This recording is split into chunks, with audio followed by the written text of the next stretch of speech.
എനിക്ക് ഡോഗുണ്ടോ? എനിക്ക് ഡോഗുണ്ട്. പേരെന്താ? ഓറിയോ. അപ്പൊ കളർ ബ്ലാക്ക് ആൻഡ് വൈറ്റ് ആണ്. ഈ പട്ടിക്ക് പേരിടാന്ന് പറയുന്നത് ഭയങ്കര വലിയൊരു പ്രോസസ്സാണ്, മനസ്സിലായി? അതെ അതെ അതെ, ഈ അച്ഛനും പറഞ്ഞിട്ടുണ്ട്.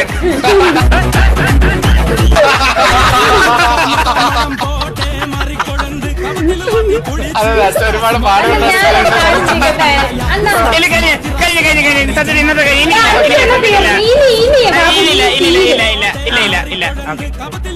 അതെ, നമ്മൾ ലാസ്റ്റ് കഴിച്ച ഫുഡിന്റെ വെച്ചിട്ടാണ് നമ്മള് പട്ടിക്ക് പേരിടേണ്ടത്. ലാസ്റ്റ് കഴിച്ച ഫുഡ് വെച്ച് പേരിടണോ? അയ്യോ, പൂരി ഒന്നും കഴിച്ചിട്ട് പേരിടാത്ത